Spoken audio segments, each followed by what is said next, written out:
क्या पिक्चर थी यार, पैसे पूरे वसूल हो गए। मुझे कुछ खास पसंद नहीं आई यार, एकदम बकवास मूवी थी। ठीक कह रहा है ये, हीरो हीरोइन तो पूरे फ्लॉप थे। तुम लड़कियों का ना स्टोरी पे तो ध्यान रहता नहीं है, सिर्फ हीरो हीरोइन देखने आते हो। मुझे तो नहीं अच्छी लगी।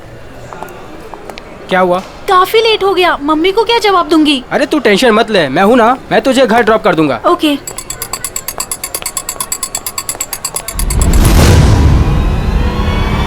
तो गोली में चला दो, एक गोली में चला दो।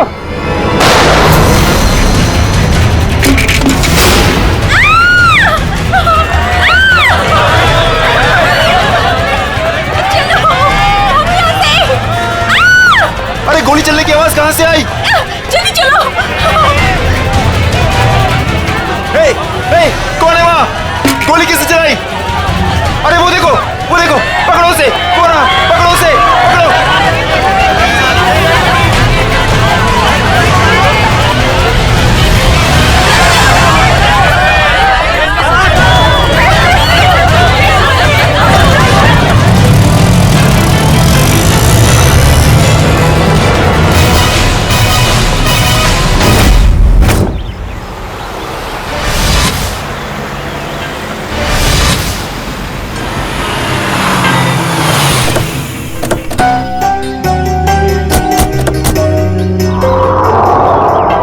यही है वो धनराज पैलेस। जितना बड़ा बंगला उतना छोटा दिल धनराज का। आज इसे सबक सिखा कर रहेंगे। चलो कम।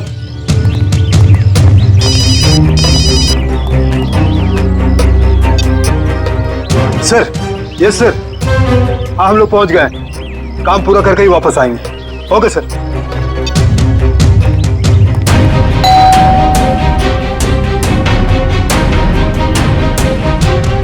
ये दरवाजा नहीं खोल रहा है, लगता है हम लोग को देख के भाग गए। तोड़ दो दरवाजा।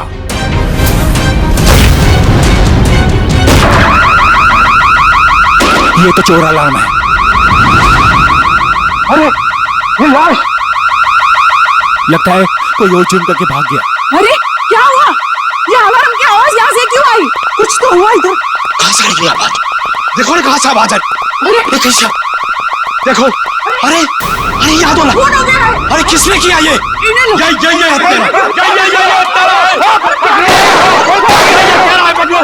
पकड़ो इसे। ये भागने ना पाए। तुमने उनको पकड़ो इसको। अभी मैं सीआईडी को फोन करता हूँ। हेलो,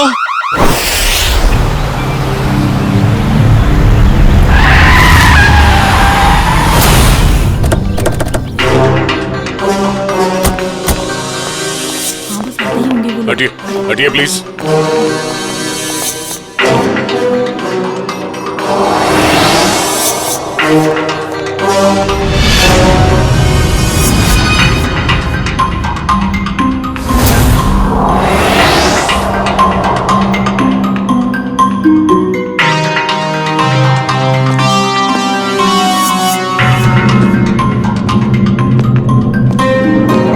यहाँ एक चोर की मौत हुई है। सर, मैंने तो फोन किया था आपको सर। ऑफिस के लिए घर से निकल ही रहा था तो मैंने सुना कि यहाँ पर बगलर अलार्म बज रहा है। आप सब धनराज जी के पड़ोसी हैं? जी सर, हम जब धनराज जी के घर के अंदर आए तो देखा 2 सूट और टाई पहने हुए लोग और उनके साथ और 2 लोग घर के अंदर मौजूद थे। हमें देखकर उन्होंने हवा में गोलियां चलाई और फिर अपनी कार में बैठकर निकल गए। सूट टाई पहने हुए गुंडे। आपने गाड़ी का नंबर नोट किया? जी हाँ। गुड। मयूर, नंबर नोट कर लो। जी बताइए, क्या नंबर था? XYZ 2193। सर वो देखिए, 1, 2 और ये 3, तीनों फ्रेम्स खाली है। लगता है चोरी यहीं से हुई है। तो मास्क निकाल। अच्छा ये बताइए, इस घर में मिस्टर धनराज के अलावा और कौन कौन रहता है?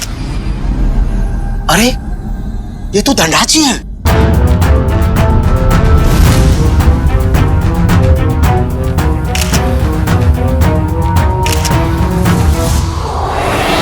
लेकिन इन्होंने चोरों वाले कपड़े क्यों पहन रखे हैं? धनराज जी अपने ही घर में चोरी कर रहे हैं। उनकी मौत भी हो गई। तो लगता है इन्होंने मरने से पहले गोली चलाई है। सचिन, निखिल, श्रेया, तो देखो घर में इनके परिवार वाले हैं क्या?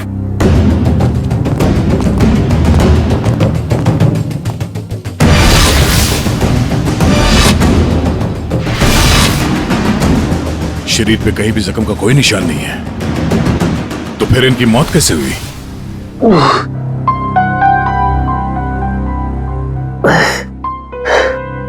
साढ़े 10।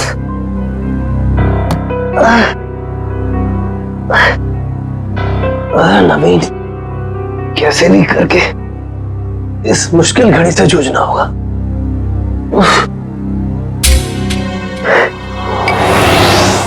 ये अभी तक यहीं पड़ी है, माँ ने देख लिया तो प्रॉब्लम हो जाएगी।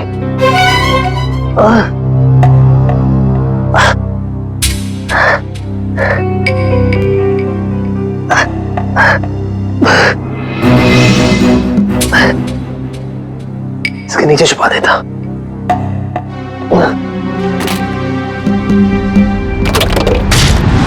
आप सब लोग जा सकते हैं, अगर जरूरत पड़ी तो फिर से बुला लेंगे।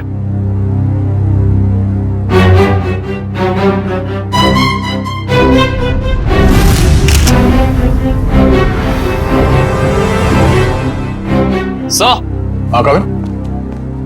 सर ये देखिए, सामने वाली दीवार से ये गोली मिली है। सर देखने से लगता है ये वही गोली है जो धनराज जी की गन से चली है। इसका मतलब है धनराज जी की मौत से पहले यहाँ कमरे में कोई और भी था जिसपे शायद इन्होंने गोली चलाई। शायद वही सूट बूट वाले गुंडे हों जो पड़ोसी बता रहे थे। तो वो लोग थे या कोई और, ये तो तब पता चलेगा जब डॉक्टर सालुंके के इनके मरने का एग्जैक्ट टाइम बताएंगे। एक काम करो, एविडेंस बैग में डालो सर।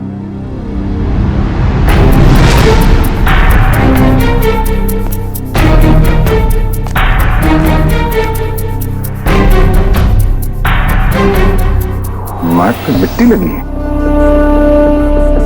मयूर सर, तो देखना धनराज जी के जूते पे कीचड़ या मिट्टी लगा है क्या?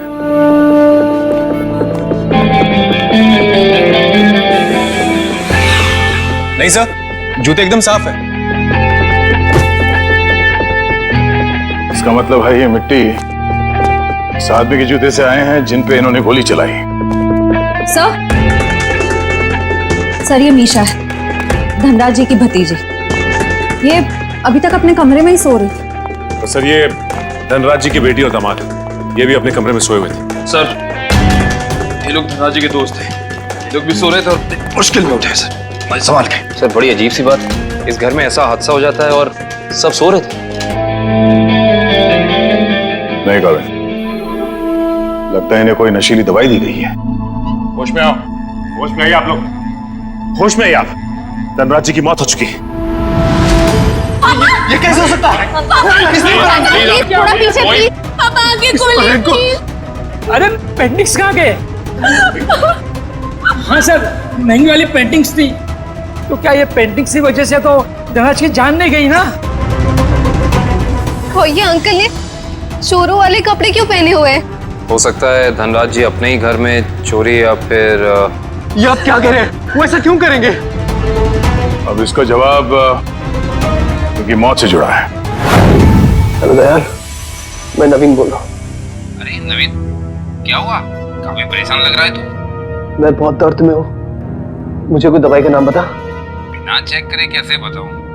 तू सेवली आंटी से कह दे, वो तेरे को लेकर हॉस्पिटल जाएगी।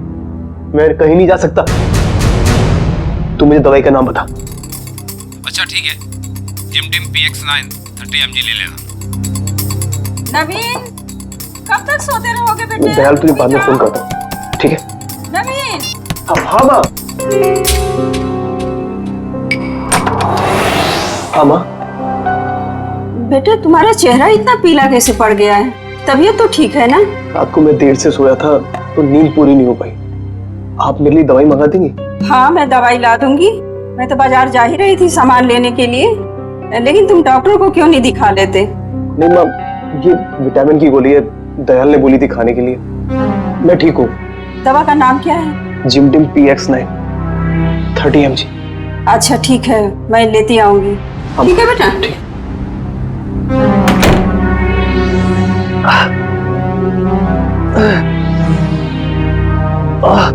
तो आप लोग इतनी गहरी नींद में सोए हुए थे कि किसी को भी गोली चलने की आवाज सुनाई नहीं दी और ना ही इस बर्गला अलार्म की आवाज सुनाई दी। आपको किसी को पता नहीं चला कब ये पेंटिंग चोरी हो गई और कब धनराज जी की मौत हो गई? हाँ? वाकई सर, हम लोगों को बिल्कुल पता नहीं चला। हम लोग जब रात को डिनर करके लौटे, पता ही नहीं चला कि कब कैसे आंख लग गई। डिनर? कौन सा डिनर? कल रात अंकल ने डिनर का प्लान बना लिया बिना हमें बताए, डिलाइट रेस्टोरेंट में। तो पूरा परिवार गया था डिनर पे? हाँ सर। अच्छा, पिछले कुछ दिनों में धनराज जी कुछ परेशान लग रहे थे किसी बात को लेके? जी सर, जब से वो घर में पेंटिंग्स लगी थी तब से जैसे मानो उनका जीना ही दुश्वार हो गया था। क्या मतलब? शुरू से बताइए, खुल के बताइए प्लीज। 33 करोड़? तुमने पेंटिंग्स 33 करोड़ में खरीदी? इसे क्या तुम दीवारों पे सजाओगे? मुझे क्या किसी पागल कुत्ते ने काटा है जो इतनी महंगी पेंटिंग को दीवार पे सजाऊंगा? मैं इसका कुछ और ही करूंगा। क्या करोगे? तुमसे मतलब? वक्त आने पे सब कुछ पता चल जाएगा। पापा, आपको कोई धमकी दे रहा है पेंटिंग को लेकर? इतनी महंगी पेंटिंग्स चोरी हो गई तो? और आप पुलिस के पास क्यों नहीं जाते? बस इस घर में दिमाग सिर्फ तुम लोगों के पास ही नहीं है। मुझे कब क्या करना चाहिए ये मुझे किसी से जानने की कोई जरूरत नहीं है। ये आप क्या कर रहे हैं? अरे इतनी महंगी पेंटिंग्स तूने फ्रेम कर डाली। उस दिन तो कह रहा था कि ये दीवार पर टांगने के लिए नहीं है। अरे 33 करोड़ की है, सोच ले। यार ये मेरी पेंटिंग है, मैं इसे जहां चाहूं वहां टांगूंगा। सर, ये केस तो काफी पेचीदा होता जा रहा है। धनराज ने पहले पेंटिंग खरीदी और बाद में उसी पेंटिंग को चुराने की कोशिश की। और पेंटिंग चुरा ले गया कोई और, जिसपे शायद धनराज ने गोली भी चलाई थी। और सर, वो सूट बूट वाले गुंडे वो यहाँ क्यों आए थे? उनका मकसद क्या था? इस केस में जवाब कम है, सवाल बहुत ज्यादा। मगर मुझे लगता है कि ये पेंटिंग्स ही कारण है धनराज जी की मौत का। हाँ? सर ये देखिए, ये सुई मिली है इनके शरीर से।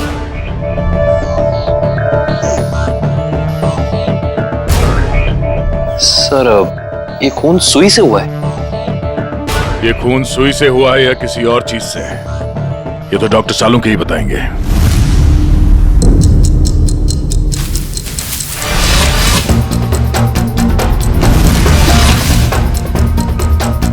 दिखने में चाहे तुम बहुत छोटे से हो, लेकिन हो बहुत घातक।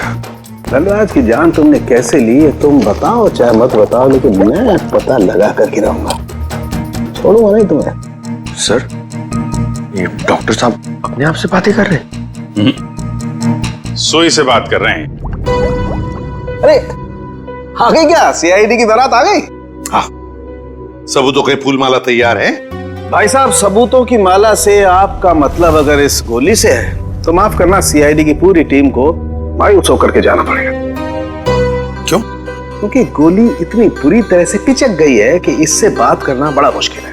अरे गोली को छोड़िए सर, उस मिट्टी के बारे में बता दीजिए जो हमें डोरमैट में मिली थी। तो मिट्टी के बारे में डॉक्टर तारिका जी बताएंगे। जो काम करेगा वही बताएगा ना? मतलब? नहीं, मतलब मिट्टी के बारे में यही पता लगा रही थी ना, तो यही बताएंगी। जी, इस डोरमैट पे जो मिट्टी लगी हुई है वो धनराज जी के गार्डन में जो मिट्टी है उससे अलग है। अरे वाह डॉक्टर तारिका, ये कैसे पता चला आपको? वो ऐसे फ्रेडी सर कि गार्डन में ये जो मिट्टी मिली है इसमें हमें कीड़े मारने की दवाई मिली है, और डोरमैट में से जो मिट्टी मिली है उसमें ऐसा कुछ भी नहीं है। मतलब साफ है बॉस, डोरमैट वाली मिट्टी कहीं और से आई है, बाहर से, शायद किसी के जूतों से। मतलब अभिजीत, ये उस आदमी की जूतों पर से आई है मिट्टी जिस पर धनराज ने गोली चलाई थी, चोर नंबर 2। धनराज की गोली तो चोर नंबर 2 को नहीं लगी, लेकिन चोर नंबर 2 की पिन जरूर धनराज जी की जान ले गई। कैसे? ये देखो, इस पिन को मैंने इस पानी में उबाला तो इस पानी का रंग हल्का नीला हो गया। इसका मतलब साफ है उस पिन पर जहर लगा हुआ था। कमाल है डॉक्टर साहब, आपने तो बारातियों को अच्छा शगुन दे दिया। खुश हुए ना? सड़ों ये सुई कब लगी थी, कितने बजे? बस रात के करीब 10 से 12 बजे के बीच में।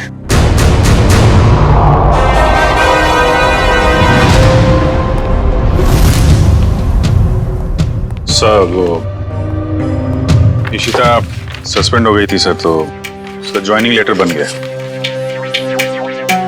ठीक है, कल से बुला लो उसे और उससे कहना कि आइंदा ऐसी लापरवाही नहीं चलेगी। आई एम सॉरी, हमारे एक ऑफिसर के रहते हुए ये हादसा हो गया। तुमने अपनी ड्यूटी ठीक से नहीं की इशिता, तुम्हें सस्पेंड किया जाता है। हाँ सर, मैंने बात की है उससे, वो कह रही थी ऐसी गलती दोबारा नहीं होगी। देख पंकज, मैं तेरा सीनियर हूं, इसीलिए मेरी बात में तेरी बात से ज्यादा दम है, समझे? नहीं यार, ऐसा कुछ भी अरे नहीं कैसे? क्या है? ब्यूरो है ये, क्या चल रहा है? नहीं, वो कुछ नहीं सर, कुछ नहीं। मैं तो सिर्फ पंकज को धनराज वाले केस की बारीकियां समझा रहा था, मगर इसके दिमाग में घुस ही नहीं रहा है। अच्छा, तो हमें बता दो क्या बारीकियां हैं। हाँ सर, बताइए, अभी बताइए। अरे तू सुनेगा तब ना। सर, मुझे तो ये पूरा केस टेढ़ा लग रहा है। अगर पेंटिंग धनराज के घर पे थी तो उसे चोरी करवा के उन्हें क्या फायदा होगा? और ये गैर कानूनी पेंटिंग को कौन से इंश्योरेंस के पैसे मिलने वाले थे? और फिर उस चोर का उसी वक्त धनराज के घर में घुसना, जब धनराज अपनी पेंटिंग चुरा रहा था। कुछ जम नहीं रहा है अभिजीत। बड़ी गहरी प्लानिंग की है ये घर में घुसना और फिर सुई से खून करना। और सर, सुबह गुंडों का घर में घुसना, इन सब के बीच में कोई ना कोई संबंध है सर। संबंध है अभिजीत, संबंध है। ये कोई संयोग की बात नहीं कि जिस वक्त ये आंधी तूफान मच रहा था तब घर के सारे लोग गहरी नींद में सो रहे थे, जैसे कि एक एक को लेकर सबको नींद की दवाई खिलाई थी।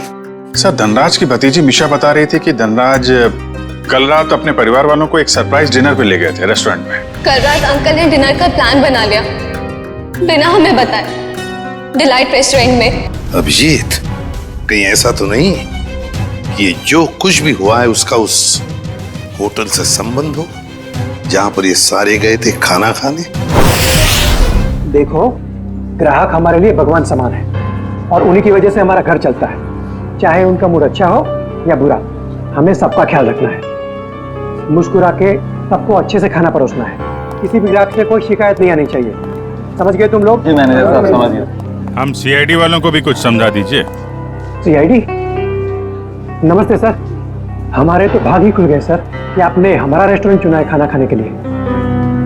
काश हम लोग यहाँ खाना खाने आते, तहकीकात करने नहीं।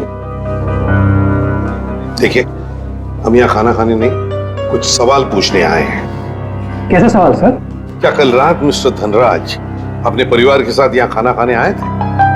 मिस्टर धनराज, वो मशहूर बिजनेसमैन जो पिटोराइल में रहते हैं। क्या बात है?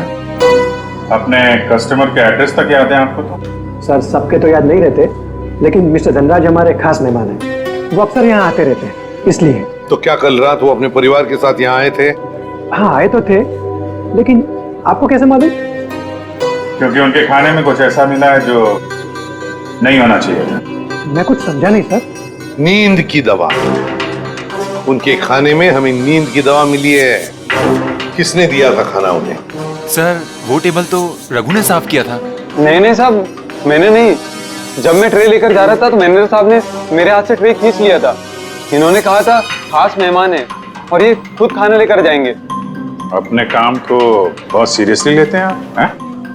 मैनेजर होके खाना सर्व कर रहे थे। सर, आप मुझ पर शक कर रहे हैं? जी हाँ, अब हम आप पर शक कर रहे हैं क्योंकि खाना आपने सर्व किया था, है ना? जी नहीं सर। तो फिर किसने किया? धनराज साहब खुद लेकर गए थे। क्या?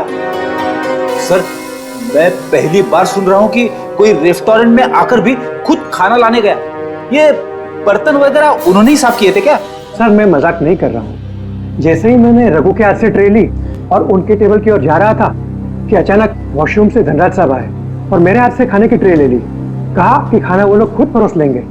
क्या इससे पहले भी कभी उन्होंने ये किया था? कभी नहीं सर। कल रात उनका बर्ताव बड़ा ही अजीब था। उन्होंने यहाँ खाना खाया भी नहीं, सिर्फ जूस पिया। अच्छा, सिर्फ जूस पिया सर, कुछ खाया नहीं, ताकि वो जागते रहे और सारा परिवार सो जाए। बिल्कुल अभिजीत, ये नींद की दवा और किसी ने नहीं मिलाई खाने में, धनराज ने ही मिलाई थी नींद की दवा।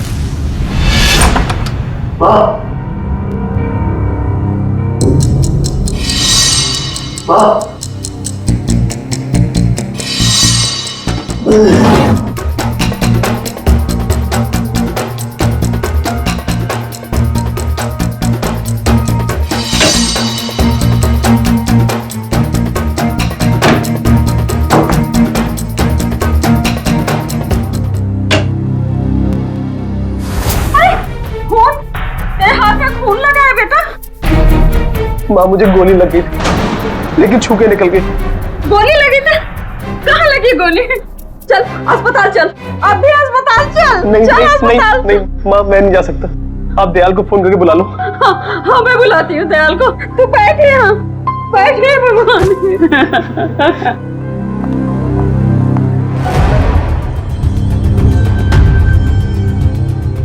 देखा सचिन, इन दोनों की स्टाइल देखी? सूट बूट वाले गुंडे। वाह सर हम गुंडे नहीं है सर। चुप! गुंडे नहीं है सर। 17 केसेस दर्ज है तुम्हारे खिलाफ पुलिस स्टेशन में। लोगों को डराने की धमकाने की केसेस हैं। और ये गन? सर ये गन डराने के लिए, मारने के लिए नहीं है सर। अच्छा, तो फिर गन भरी हुई क्यों थी? गोलियों के साथ क्या कंचे खेलते हो तुम लोग? सर पीयूष तूने हमें पकड़वाया? तेरे ऊपर हमने गन भी नहीं चढ़ी थी और तूने हमें पकड़वाया? सर यही दोनों थे जिन्होंने मामा जी के घर पे आके तोड़फोड़ की थी। अच्छा सर, इसका हम पे कॉन्फिडेंस तो देखिए, हमारे पीछे चुप रहा है। चलो किसी को तो भरोसा हुआ हमारी वीरता और शौर्य पर। ठीक है पीयूष, तुम जा सकते हो। Thank you sir. अब भी कुछ कहना है अपनी सफाई में? हाँ इंसान है सर। हाँ सर। देखो हमें सब पता चल चुका है। तुम दोनों की गाड़ी कोल ट्रैवल्स के नाम पर रजिस्टर्ड थी और उन लोगों ने बताया कि तुम दोनों, राजेश और सुरेश, वहां ड्राइवर का काम करते हो। हाँ।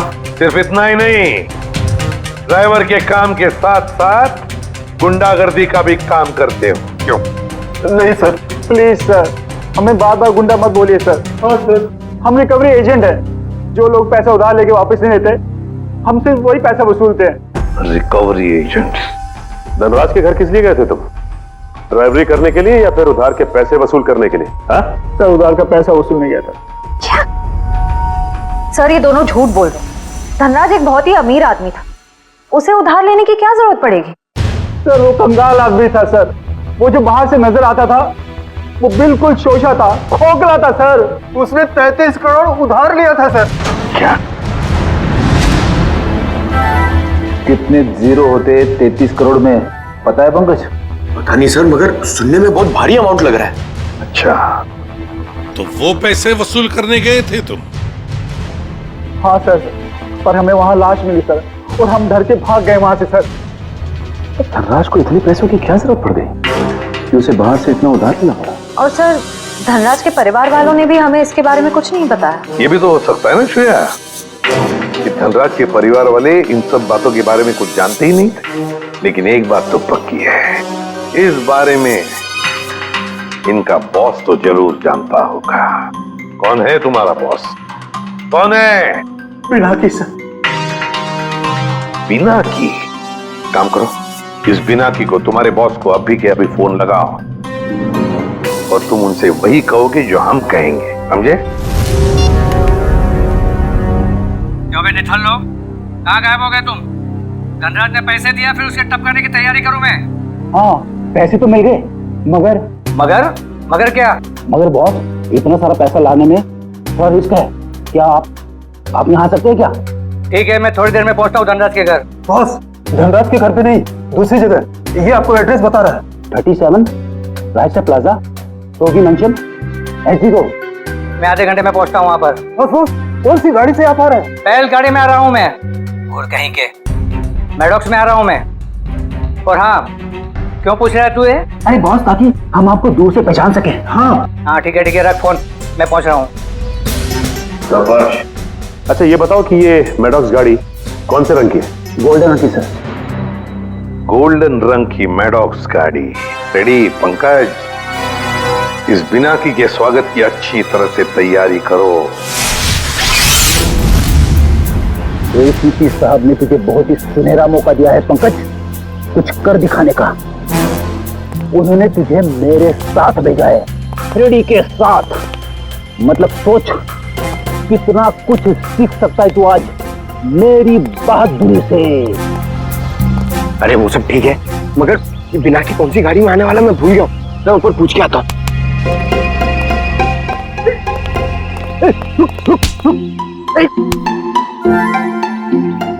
अबे उठ जा, मुझे मालूम है कौन सी गाड़ी है। ओ, अब नजरें सड़क पे रख और पैर यहीं पे इसी जमीन पे, पलके झपकने ना पाए और कदम हिलने ना पाए।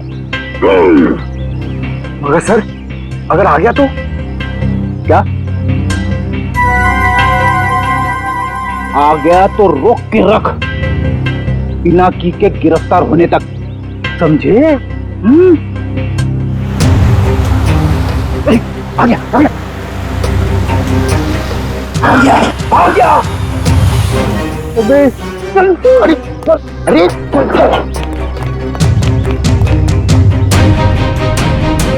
क्या करे सर, पकड़ लो उसे। अबे नहीं, जब तक मच्छी के मुंह में कांटा नहीं फंसता डोर को खींचना नहीं चाहिए। ठीक है सर, मैं मच्छी डोर और कांटा लेके आता हूं। क्या यार, कभी तो अक्लमंदी की बात किया कर। चुप। कहाँ गए दोनों?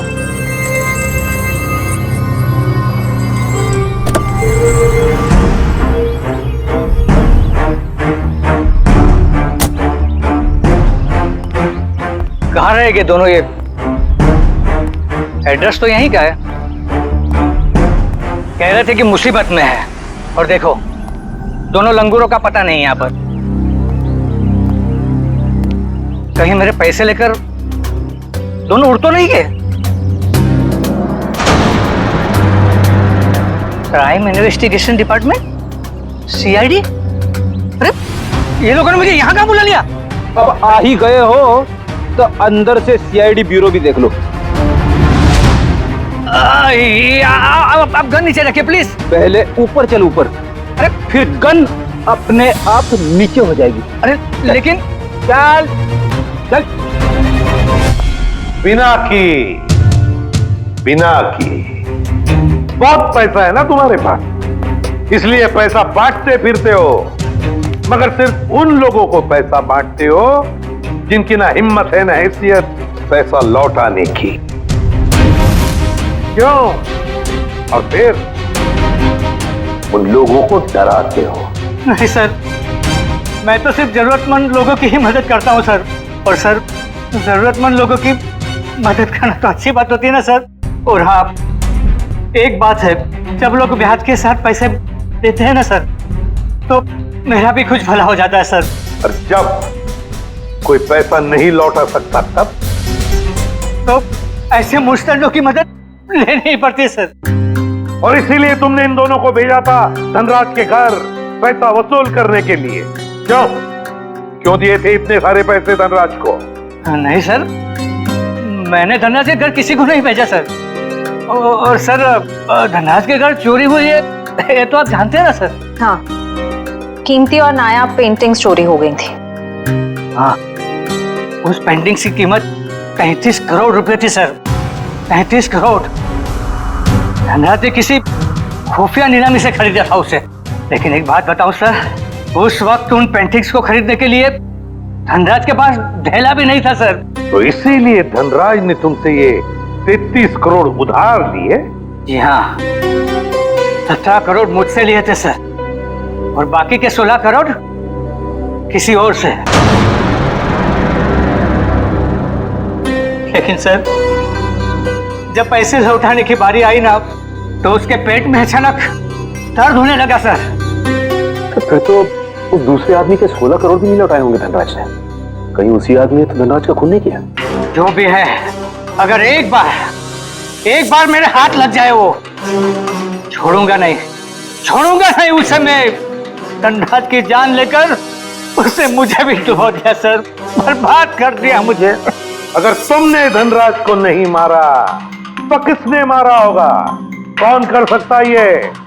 बताओ जल्दी। पक्के से तो नहीं कहता सर, लेकिन हाँ, एक आदमी है सर। एक आदमी है जो आपके काम का हो सकता है। और वैसे भी अब मैं अकेला क्यों डूबूं? उसे भी साथ लेकर डूबूंगा मैं। जरूर डूब जाए, मगर डूबने से पहले हमें उस आदमी का नाम बताना जो हमारे काम का है। क्या नाम है उसका? नवीन नाम है उसका सर। घबरा मत बेटा, सब ठीक हो जाएगा, दयाल आता ही होगा। तूने मुझे बताया क्यों नहीं कि तुझे गोली लगी है? मैं आपको बता नहीं पाया। अब मैं क्या करूं? अब क्या होगा?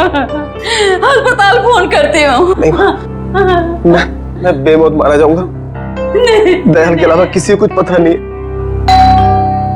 लगता है दयाल आ गया। अच्छा किया दयाल तुम आ गए। अरे तुझे गोली लगी है? गोली लगी नहीं, गोली छू के निकली। सुन, मैं बच तो जाऊंगा ना? हाँ हाँ, ज्यादा खून नहीं निकला है, तुम्हारा ऑपरेशन करना पड़ेगा। ये देखिए सर, यही है वो नवीन। मीनाक्षी, तुम यहाँ? ये सब लोग कौन है? सीआईडी। सीआईडी? क्या हुआ है? मेरे बेटे को गोली लगी है सर। ये गोली कैसे लगी तुम्हें? सर प्लीज, अभी ये सवाल पूछने का वक्त नहीं है। अभी से हॉस्पिटल लेकर जाना पड़ेगा एम्बुलेंस में। सर मैं एम्बुलेंस को फोन करता हूँ। मतलब धनराज ने आपको मेरे बारे में सब कुछ बता दिया? क्या आप लोग मुझे इस हालत में गिरफ्तार करेंगे? इस हालत में जरा देखे तो सही।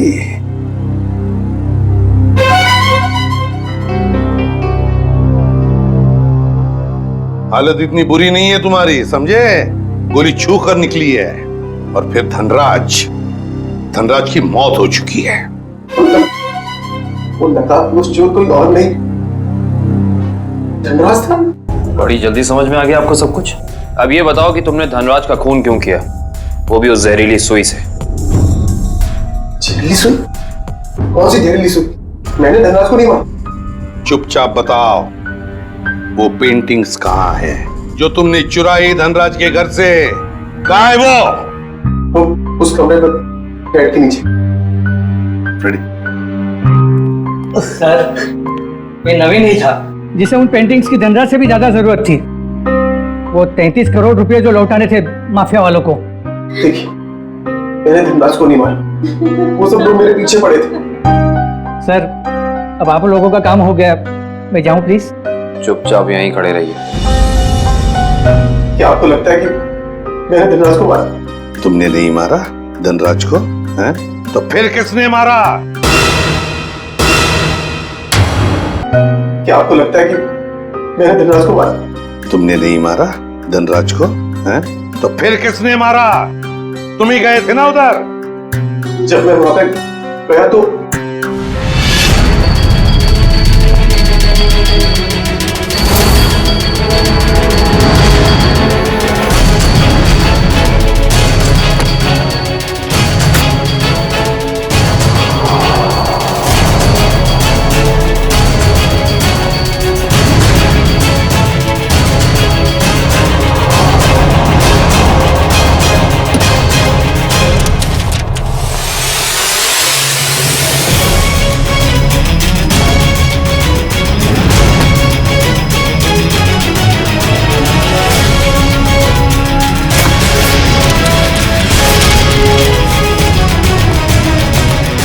अरे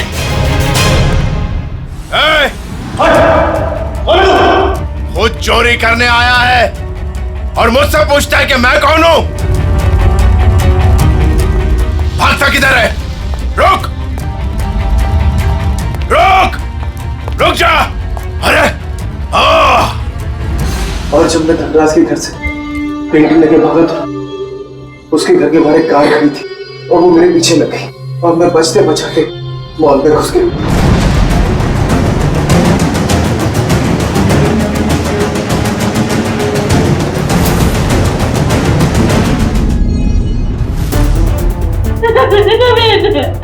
नवीन, आगे खोलो बेटा, मेरे आगे खोलो मेरे बच्चे।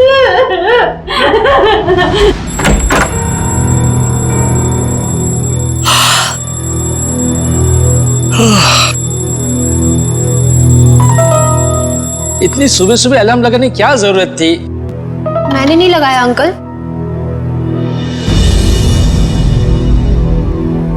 अरे पेंटिंग्स कहां से आ गई वापस?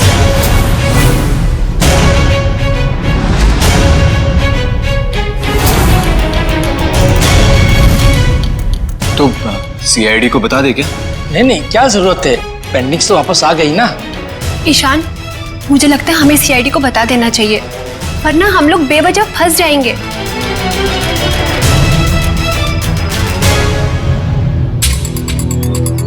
सर एक बात समझ में नहीं आ रही, हमने वो पेंटिंग वापस घर में क्यों लगाई? क्योंकि मुजरिम घर का ही कोई आदमी है और उस पेंटिंग को घर में वापस लगा दे, वो कोई ना कोई हरकत जरूर ऐसी करेगा जिससे उसके सारे पत्ते खुल जाएंगे। सर, सारे परिवार वालों के फोन टैप करने को कह दिया, अब मुजरिम हमसे बच नहीं पाएगा। गुड।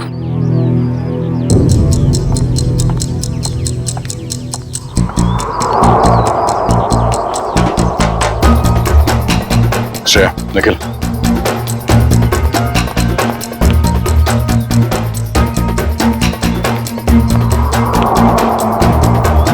ये दोनों तो आपस में काफी खुसर फुसर कर रहे हैं।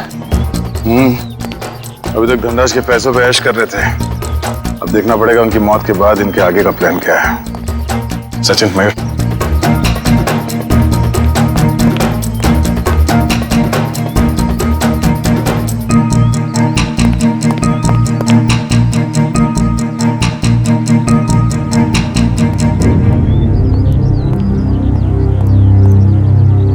चलो मिस्टर ईशान, आपके साथ थोड़ा सैर सपाटा कर लेते हैं। खोलो मुझे, जाने दो। सही किया मैंने तुम्हें यहाँ पर बांध के, मुझे तुम पर मॉल की रात से ही शक था। जो मैंने आपसे माफी मांग तो ली है, मैं नहीं मार पाई नवीन को, लेकिन मैंने आपको कोई धोखा नहीं दिया। मुझे सच में नहीं पता कि पेंटिंग्स कहाँ है। बस बंद करो ये ड्रामा और ये बताओ घर पर पेंटिंग्स किसने लगाई थी और कौन है तुम्हारा साथी? सीआईडी ने लगाई है वो पेंटिंग, कोई एतराज है? सीआईडी, देखो देखो पकड़े गए ना तुम्हारी वजह से, और तुम मेरा मुंह क्या देख रहे हो, करो कुछ। कहां भाग रहा? अपने चेहरे पे मेरा ऑटोग्राफ नहीं लेगा? हाँ?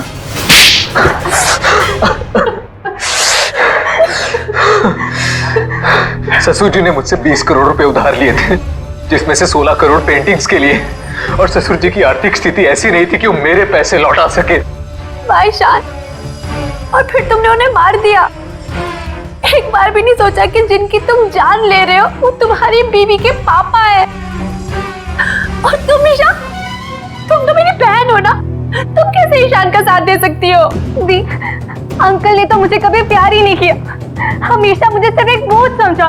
तो ईशान ने तुम्हें अपने प्लान में शामिल कर दिया, पेंटिंग्स बेचकर 33 करोड़ रुपए पाने का। हा? तो क्या गलत किया? ससुर जी के पास पैसे तो थे नहीं, सारी शान और शौकत मेरे दम पर थी। मुझे मौका मिला, मैं पीछे नहीं हटा। बहुत बड़ी गड़बड़ हो गई है धनराज जी। वो 33 करोड़ की पेंटिंग बेचने के लिए नहीं थी, अब वो चोरी का माल हो गई। क्या बकवास कर रहे हो तुम? फंसा दिया ना मुझे, अब मैं उन्हें बेचूंगा कैसे?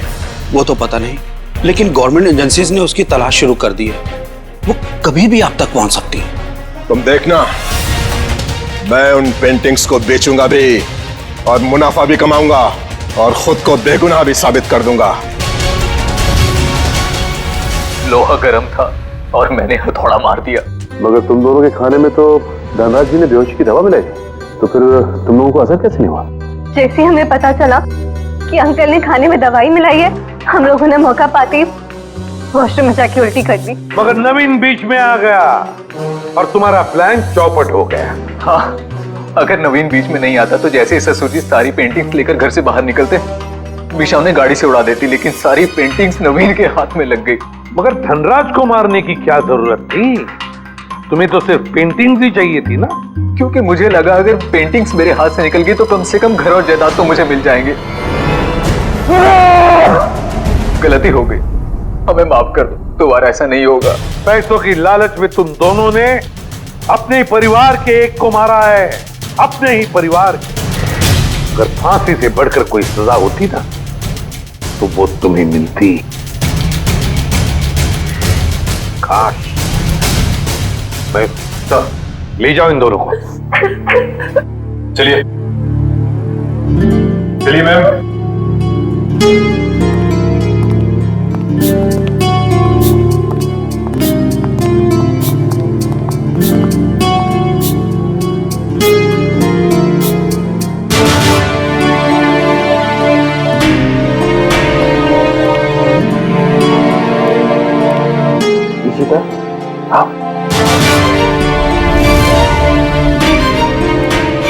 ये इशिता हिचकिचा रही है आपसे मिलने में।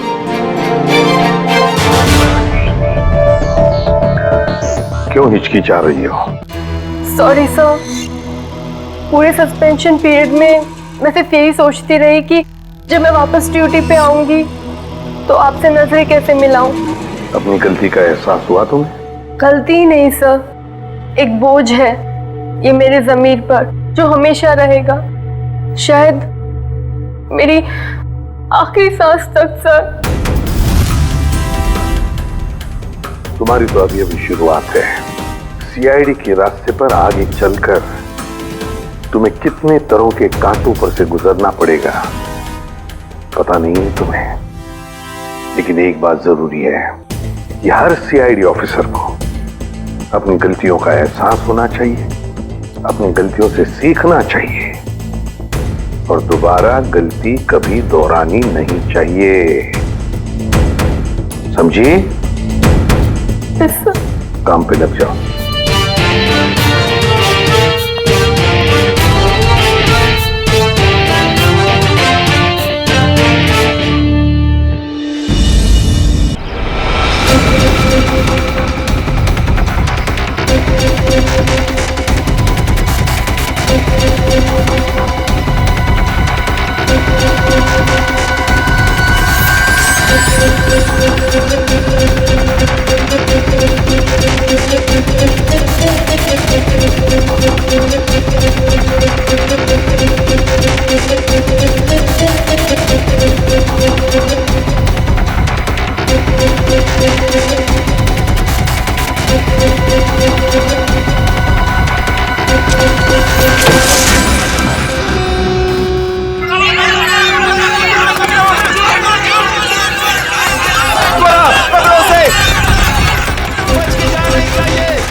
चलो ढूंढो उसे, ढूंढो।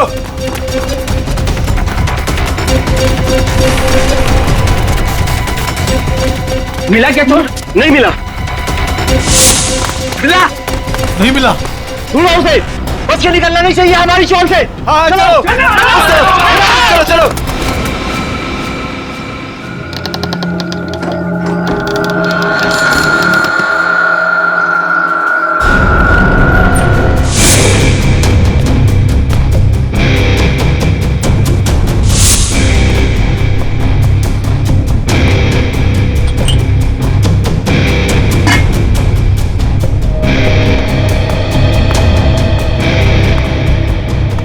तुमने इन दोनों का खून किया और बच्चा लेके भाग रहे थे ऐसे? हाँ?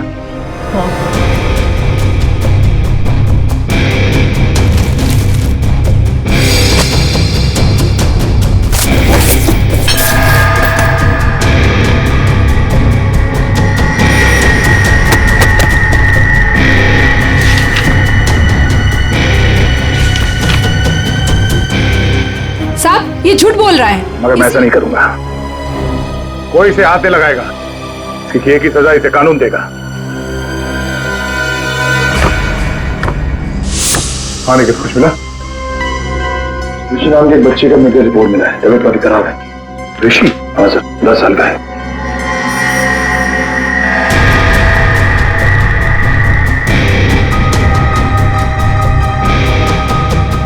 भावेश,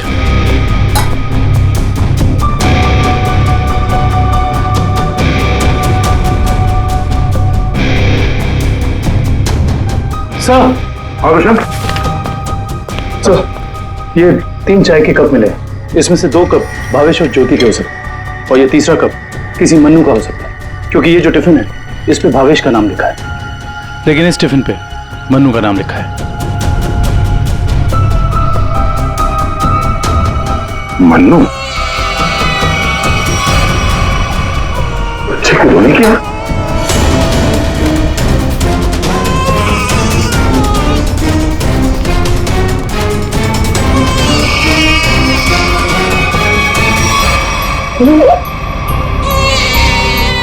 ये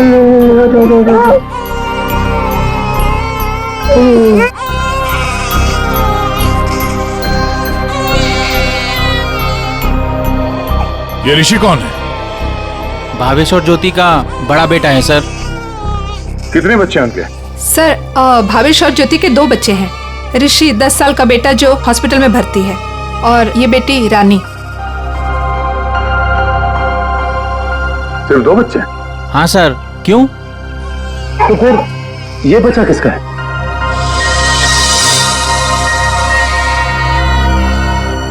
सर पता नहीं ये कौन है। सर भावेश और ज्योति 6 महीने पहले यहाँ रहने आए थे, तब ऋषि और रानी ही उनके साथ थे। तो ये बच्चा कहाँ से आया?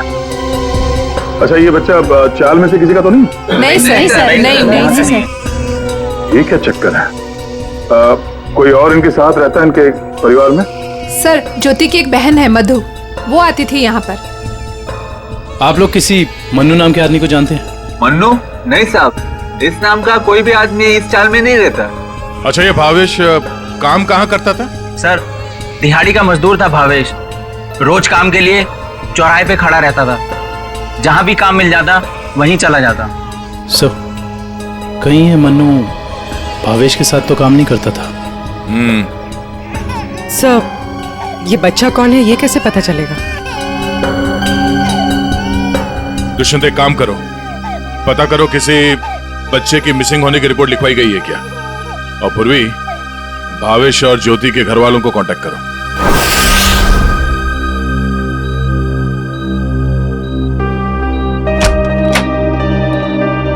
डॉक्टर साहब, हम सीआईडी से। Hello sir. हेलो, ऋषि यही है? हाँ सर यही है। क्या हुआ सर? हम लोग इससे बात कर सकते हैं?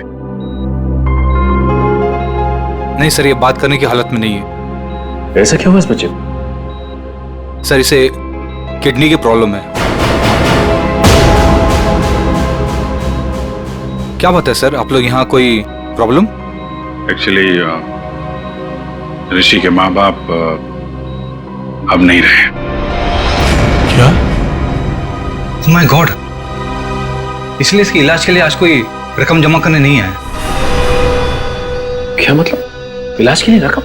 हाँ सर, एक्चुअली ऋषि का आज एक ऑपरेशन होने वाला था। इसके घर वाले आज 10 लाख रुपए जमा करने वाले थे। 10 लाख? ये वो लोग 10 लाख रुपए कैसे जमा कर पाते हैं?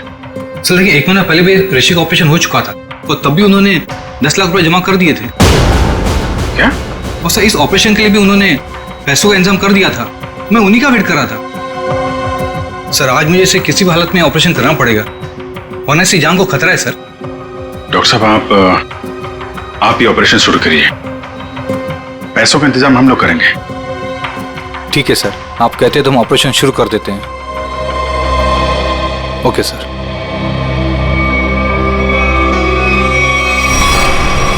घबराओ मत ऋषि, कुछ नहीं होगा तुम्हें। सर एक बात समझ में नहीं आई कि भावेश के पास इतने सारे पैसे आए कहां से? वही तो 20 लाख। अगर 20 लाख उनके पास थे तो बाकी के 10 लाख कहाँ गए?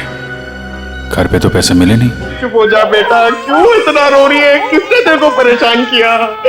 अरे बेटा प्लीज रोना बंद हो जा, प्लीज। देख, अगर तू रोना बंद नहीं करेगी ना तो फिर मैं रोना चालू हो जाऊंगा।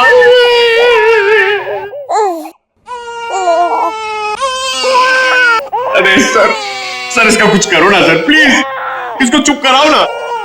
अबे पंकज, ये दोनों तो रोने का कंपटीशन कर रहे हैं। आपने इतने साल से शादी कर रखी है, आपको समझ में नहीं आता? बीवी ने कुछ सिखाया नहीं आपको बच्चों को कैसे हैंडल करना है? पंकज, यही तो ट्रेजेडी है मेरे लाइफ की।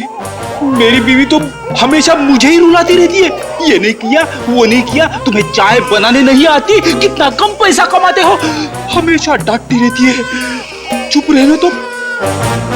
एसीपी साहब ने सिखाया है। कैसे? मैं कोशिश करता हूँ। एसीपी साहब आएंगे, दूध मलाई लाएंगे, मुन्ने को खिलाएंगे, मुन्ना खूब खाएगा, चुप हो जाएगा। चुप हो गया। सर ये बहुत रो रही है सर। इसको भी चुप कराओ ना प्लीज। अबे नहीं, मेरी आवाज से ये वापस जाग जाएगा। तू एक काम कर, उस कोने में जा, एसीपी साहब का नाम लेके और कुछ भी गा ले। क्या गाँव मेरे समझ में नहीं आ रहा है। हाँ। गांव से 20-20 कोस दूर जब भी कोई बच्चा रोता है तो माँ कहती है बेटा सो जा वरना एसीपी सर आ जाएंगे।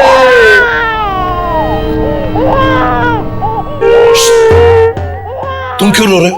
बच्चा। अरे सर परेशान कर दिया बच्चों ने।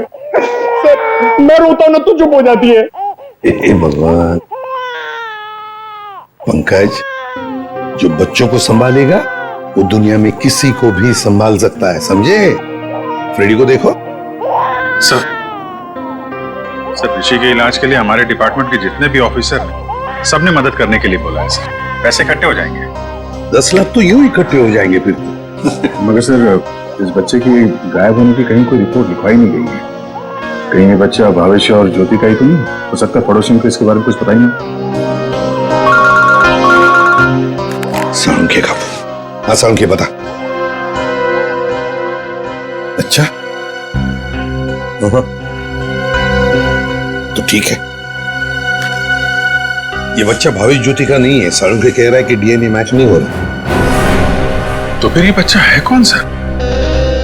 और भावेश के घर में कैसे पहुंचा सर?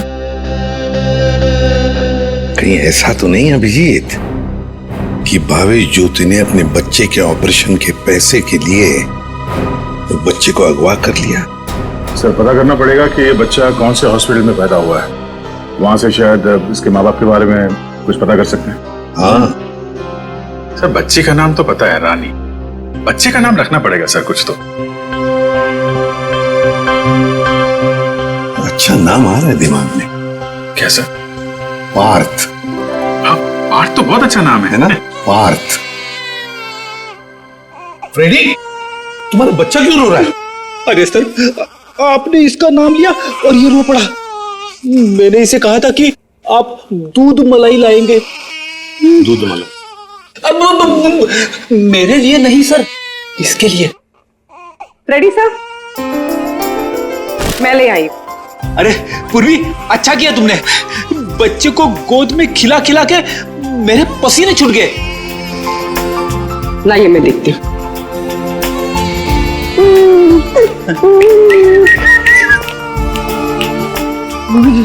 ले ले ले ले ले ले।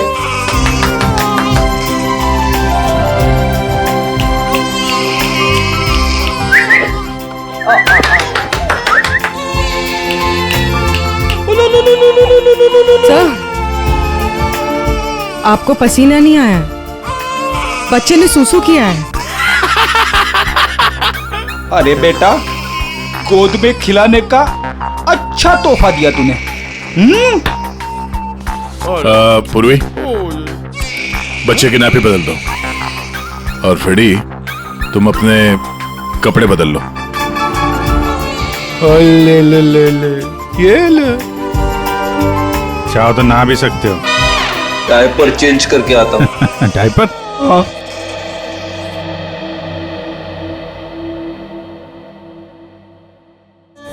ये तो मन्नू का डब्बा है, नाम भी लिखा है उसका। आपकी साइड पर छूट गया था क्या? नहीं, मन्नू ने जहाँ खून किया था वहां छूट गया था। मन्नू ने खून किया था? नहीं नहीं साहब। भावेश और उसकी पत्नी का खून हो गया और ये मन्नू उस वक्त उनके घर में था। हे भगवान, इसलिए भावेश आज काम पर नहीं आया। और मन्नू वो आज आया था काम पर? नहीं साहब, वो तो और 2-3 दिन नहीं आएगा। क्यों, क्या हुआ उसे? हुआ तो कुछ भी नहीं, पर वो कल गांव चला गया। कब? कल दोपहर में मिला था मुझे। नहीं यार, मैं जल्दी में हूँ, मुझे गांव जाना है, जरूरी काम है। मैं जरूर मिलता हूँ। अरे सुन तो ले। हाँ अच्छा। अरे मन्नू, बाद में पछताएगा। इस मन्नू का गांव कहाँ है? सोलापुर, चरौली गांव। ये फ्रेडी अंकल और पंकज अंकल बहुत परेशान कर रहे हैं। सर रजिस्ट्रेशन ऑफिस से 5-6 महीने पहले का रिकॉर्ड मिल गया है। अप्रैल मई में करीब 7,946 बच्चे पैदा हुए थे, जिसमें से 3,902 बच्चे तो लड़के हैं सर। और उनके परिवार वाले? सर सारे बच्चे परिवार वालों के साथ हैं, सिवाय सिवाय एक बच्चे के। वो क्यों? सर एक पिछले महीने उस बच्चे के माता पिता कार एक्सीडेंट में मारे गए। उसकी दादी थी, उसका भी कुछ पता नहीं चल रहा है, और बच्चा भी गायब है। बच्चा भी गायब है, दादी भी गायब है। अभिजीत, कहीं ये हमारा ये बच्चा तो नहीं है? उस दादी का पोता? पता लगाना पड़ेगा इस दादी का, कहां है, किस हालत में है ये दादी। बेटा दिन भर काम काम काम, इतना काम किसके लिए करते हैं? हाँ, सिर्फ 4 लोग तो है घर में, तुम, तुम्हारी बीवी, तुम्हारा बच्चा और मैं। और भगवान की दया से बहुत कुछ है हमारे पास। जिंदगी में पैसा ही सब कुछ नहीं होता है बेटा, और पैसे से जो मिलता है सब कुछ है हमारे घर में। लेकिन खुशी नहीं है, खुशी नहीं है बेटा। जा देख, देख आईने में अपना चेहरा देख, कितना मुरझा गया है तू।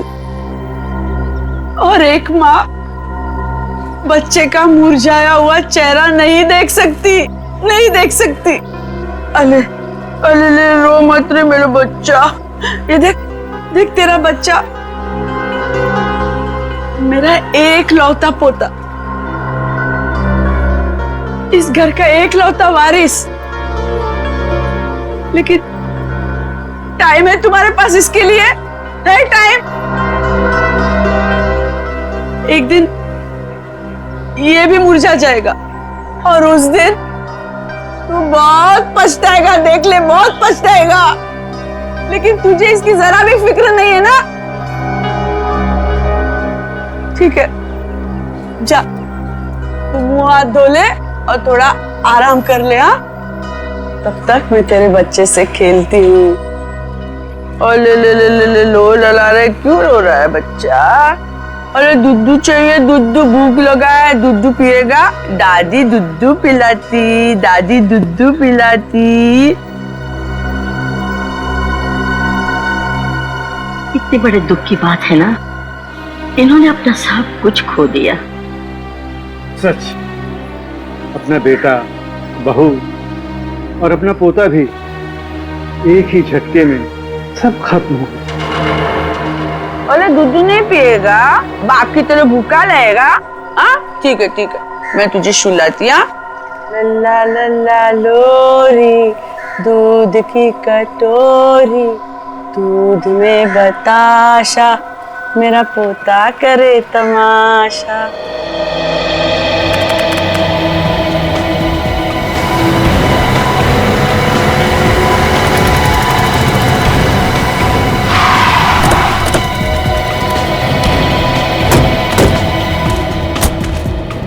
सारोली गांव तो यही है। लोगों से पूछते हैं मनु का घर कौन सा है।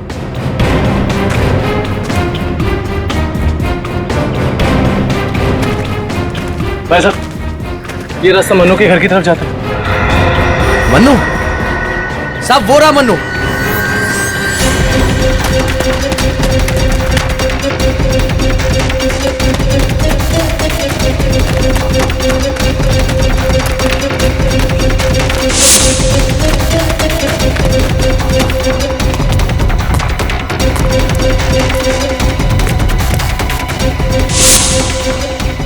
खूनी कितना भी भाग क्यों ना ले मनु, ये दुनिया उसके लिए छोटी पड़ी जाती है।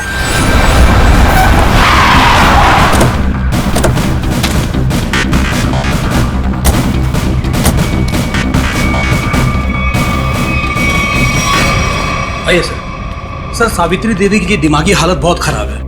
वो हमेशा खोई खोई रहती है, कभी तो खूब हंसती है और कभी चिल्ला चिल्ला कर रोने लगती है। डॉक्टर्स को दिखाया आपने? दिखाया सर। डॉक्टर ने कहा कि उन्हें कोई बहुत बड़ा सदमा पहुंचा है। आइए सर, आइए।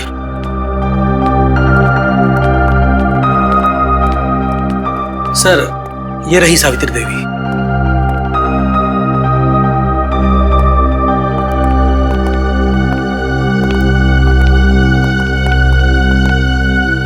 सावित्री जी,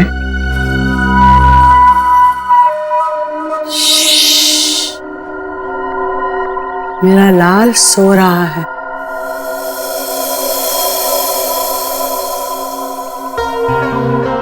मेरे से बात करना। वैसे आप कैसी हैं? मैं अच्छी हूँ, भली चंगी हूँ, लेकिन तू कौन हो भाई? हम लोग आपके दोस्त हैं। मेरे दोस्त? तुम कब से मेरे दोस्त बने? हाँ, अब अभी आपको देखा और दोस्ती हो गई। सच्ची? और ये सब कौन है? जी, हम सब भी आपके दोस्त हैं। बहुत अच्छा। सावित्री जी, आपसे कुछ जरूरी बात करनी थी। थोड़ा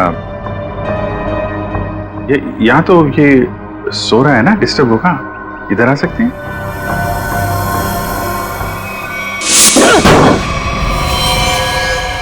साहब, ना तो मैंने भावेश और उसकी बेबी को मारा है और ना ही मुझे उन 10 लाख रुपए के बारे में कुछ पता है। झूठ बोल रहा है तू मनु। तू भावेश के घर गया और वहां तूने उसका खून किया। उसके बाद तूने 10 लाख रुपए चुराए और इसी दौरान तेरा खाने का टिफिन वहां छूट गया। खून तू नहीं किया मनु, पैसों की लालच में। नहीं साहब, मैं मानता हूँ कल रात मैं उसके घर गया था। वो मेरा जिगरी दोस्त था साहब। कल रात मैंने उसके साथ चाय भी पी थी, लेकिन गलती से मैं उसके घर अपना टिफिन भूल गया था साहब। रास्ते में मुझे याद आया, मैं तुरंत उसके घर टिफिन लेने गया। मैं जैसे उसके घर के बाहर पहुंचा, अंदर से चीखने की आवाजें आ रही थी। खिड़की से झांक कर अंदर देखा तो अंदर एक आदमी भावेश और उसकी बीवी के सामने बंदूक तान कर खड़ा था और फिर उसने गोली चला दी और फिर डर के मारे मेरी चीख निकल गई साहब। मुझे लगा उस आदमी ने मुझे देख लिया, कहीं वो मुझे भी ना मार दे, इसीलिए मैं शहर से भाग कर यहाँ आ गया साहब। तुमने उस आदमी का चेहरा देखा था? नहीं साहब, उसकी पीठ मेरी तरफ थी, इसलिए मैं उसका चेहरा ठीक से देख नहीं पाया। इतना बड़ा हादसा हो गया मनु, और तूने सीआईडी को बताना जरूरी नहीं समझा। जानता है ना, ये भी एक बहुत बड़ा जुर्म है। ब्यूरो ले चलो इसे। आपका पोता हमारे पास है। मेरा पोता तो यहाँ सो रहा है ना?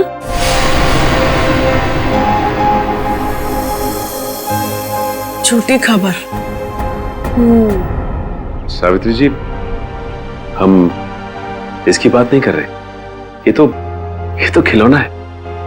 आपके असली पोते की बात कर रहे हैं। जी हाँ, आपके बेटे का बेटा। याद है आपको?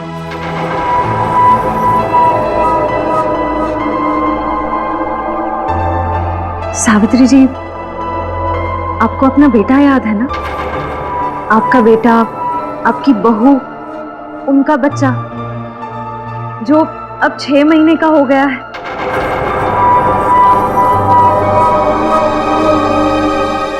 याद आया? सावित्री, याद करो। ये लोग उसकी बात कर रहे हैं जैसे तुम कलेजे का टुकड़ा कहकर याद किया करती हो। तुम्हारा लाडला, तुम्हारा पोता। सावित्री, याद करो। हाँ सावित्री, कुछ याद आया?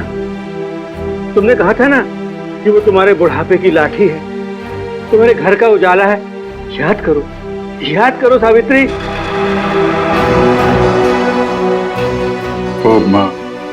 वो हमारे पास है। हम बहुत जल्द आपसे मिलवाएंगे। आप समझ रही हैं ना सावित्री जी? कोई फायदा नहीं है सर, वो आपको कुछ बता नहीं पाएंगे।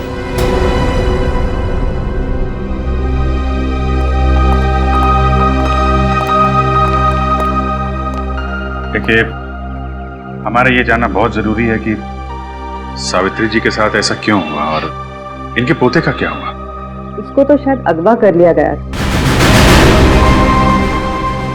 इनसे 20 लाख रुपए भी मांगे गए थे, लेकिन इनके परिवार में तो कोई भी नहीं है। इनके बहू और बेटे की दोनों की एक एक्सीडेंट में मौत हो चुकी है। घर भी बिक चुका है। ये खुद इस सदमे से अभी तक बाहर नहीं निकली है। बहुत बुरा हाल है इनका। Thank you very much.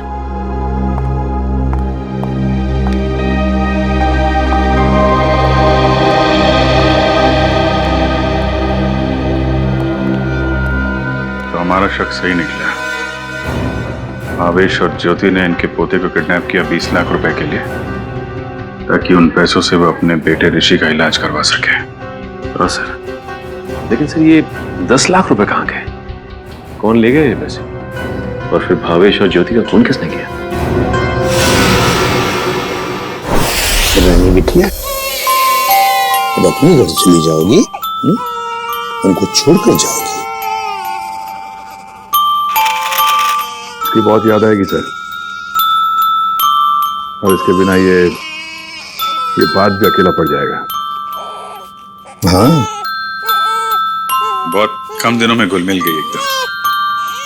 कोई बात नहीं, हम लोग मिलने जाएंगे इससे, इसके फ्रेडी अंकल और पंकज अंकल को साथ में लेके। अरे साहब, किसने मारा मेरे बहन भाई को? मैं तो लुट गई, बर्बाद हो गई। आप लोग उसका नाम बताइए, मैं उसे जिंदा नहीं छोड़ूंगी। चुप, शांत हो जाइए। खूनी को हम ढूंढ रहे हैं, आप शांत हो जाइए। अरे कैसे शांत हो जाओ सर?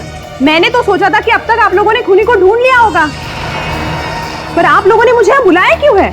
देखिए, इस रानी बच्ची को आपको सौंपने के लिए यहाँ पर हमने बुलाया। क्यों? मैं क्या करूंगी इसका?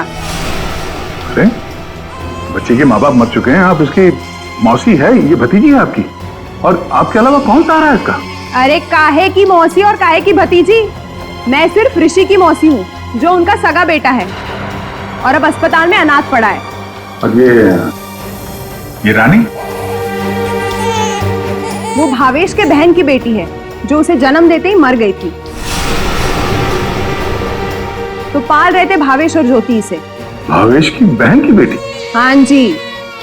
तो फिर इस बच्ची के आप रिश्तेदार हो, आपसे बेहतर कौन संभाल सकता है इस बच्ची को?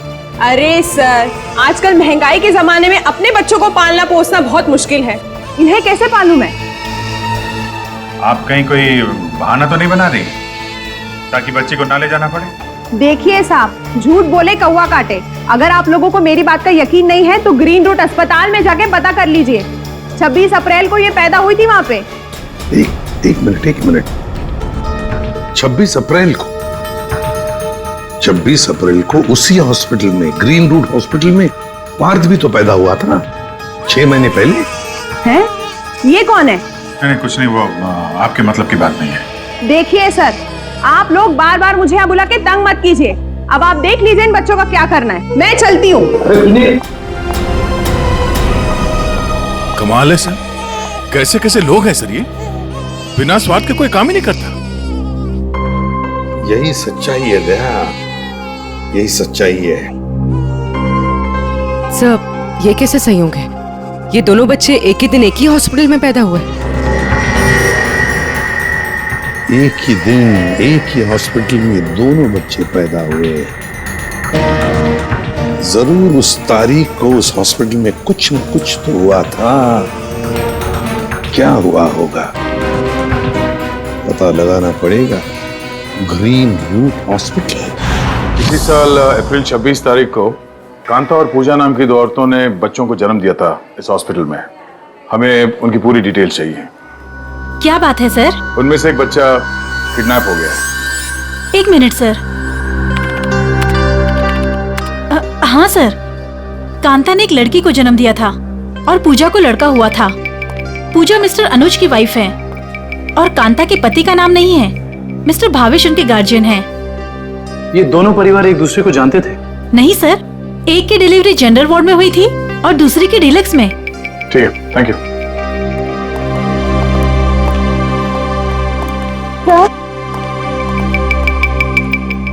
और मैं आपको उन बच्चों के बारे में कुछ बताना चाहती हूँ। जी कहिए। वो दोनों डिलीवरी डॉक्टर सुमित और नर्स मधु ने की थी। सर, जब मैं उनके कमरे में गई तो डॉक्टर सुमित और नर्स मधु आपस में कुछ बात कर रहे थे। मुझे देखते ही वो दोनों चुप हो गए। भावेश ज्योति और बच्चे के बारे में बात कर रहे थे। क्या बात कर रहे थे वो मैंने सुना नहीं। डॉक्टर सुमित और नर्स मधु कहाँ हैं? डॉक्टर सुमित तो विदेश चले गए और मधु ने आज छुट्टी ले रखी है। ये मधु कहाँ रहती है?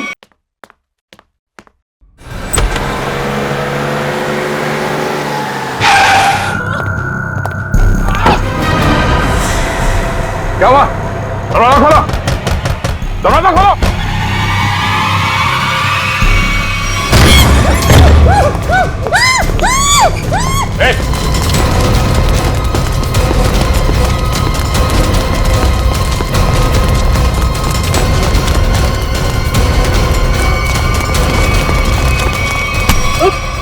बस बस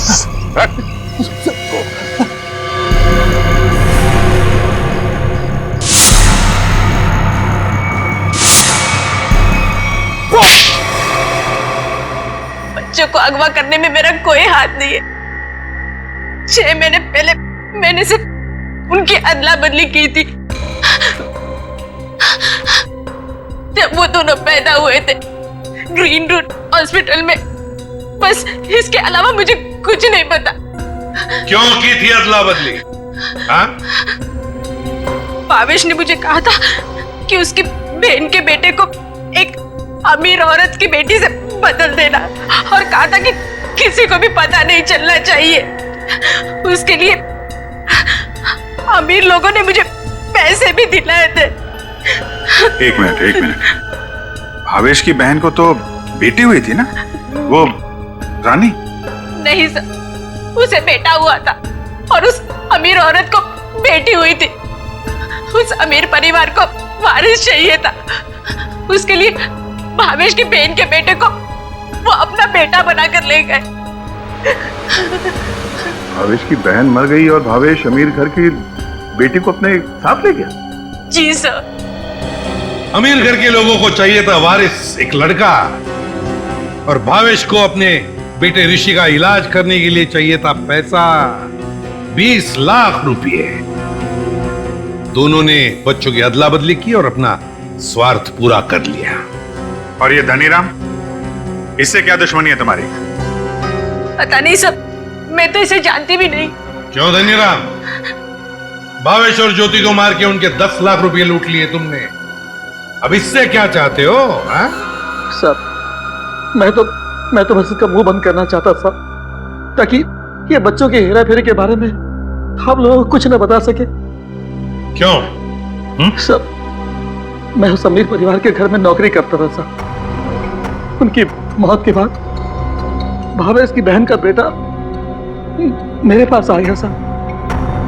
मैं उस बच्चे को लेकर भावेश के पास गया ताकि बच्चा उसे लौटा दूं और उसे 20 लाख रुपए ले लूं साहब।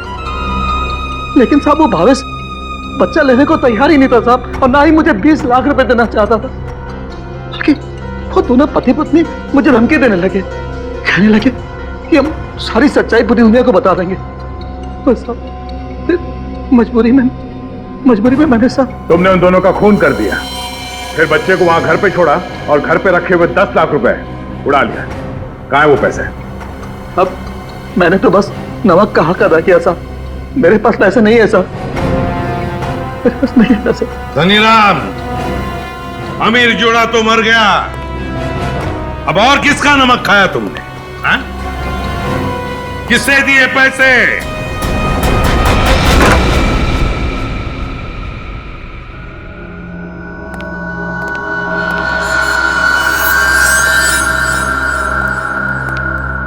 क्यों किया आपने ये सब? देखिए, हमें सब कुछ पता चल चुका है। चुप रहने से कोई फायदा नहीं। हम समझ सकते हैं कि इस उम्र में जिंदगी से जूझना मुश्किल हो जाता है, लेकिन गुनाह तो गुनाह है ना। आपकी उम्र आराम से जिंदगी गुजारने की है, मगर आपने जो गुनाह किया है उसकी सजा तो आपको भुगतनी ही पड़ेगी।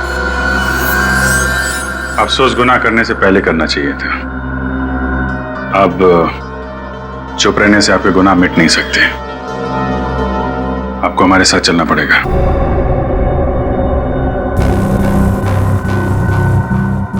देखिए, हमें जोर जबरदस्ती करने पर मजबूर मत कीजिए।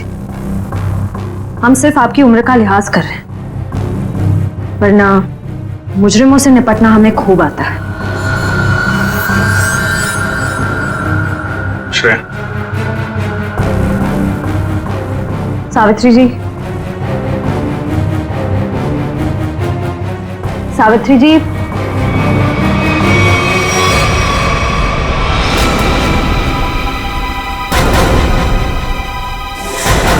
ये तो मर चुकी है। हाँ? यहाँ पे कुछ है।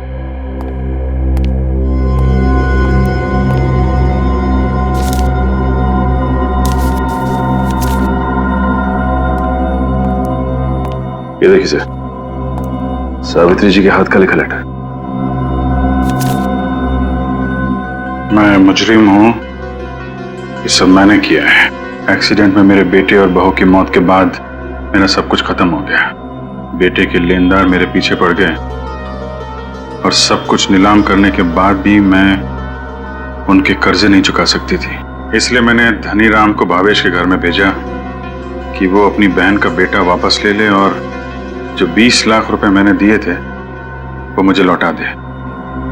लेकिन भावेश ने मना कर दिया और गुस्से में धनी राम ने उनका खून कर दिया।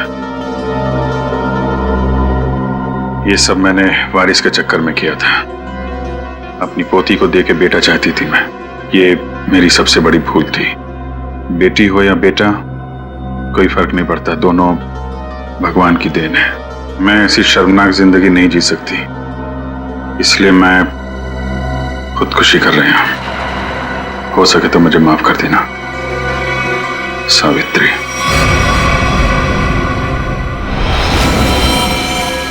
बहुत बुरा हुआ इनके साथ में सर। दुनिया में बहुत लोगों के साथ बुरा होता है विक्रम, लेकिन इसका यह मतलब नहीं कि लोग गुनाह के रास्ते पे चल निकले। और आत्महत्या, ये तो सबसे बड़ा गुनाह है।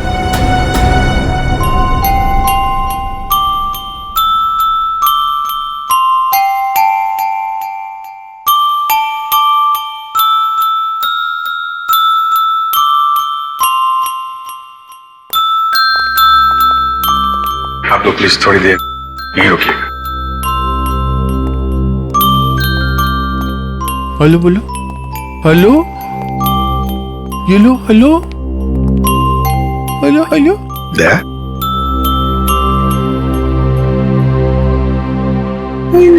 क्या वो एनजीओ वाले आ गए हैं बच्ची को?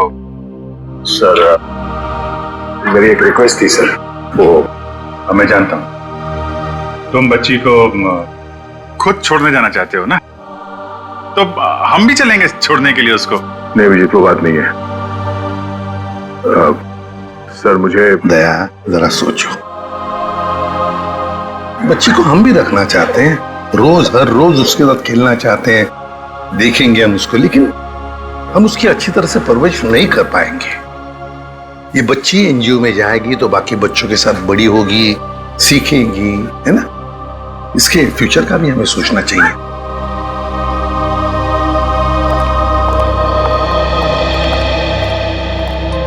सर आप चिंता मत कीजिए, हम आपसे प्रॉमिस करते हैं कि हम बच्चों का पूरा ख्याल रखेंगे। अब आप इन्हें हमें सौंप दीजिए। जी। दया, पुष्पा, संगीता, बच्चों को ले आओ।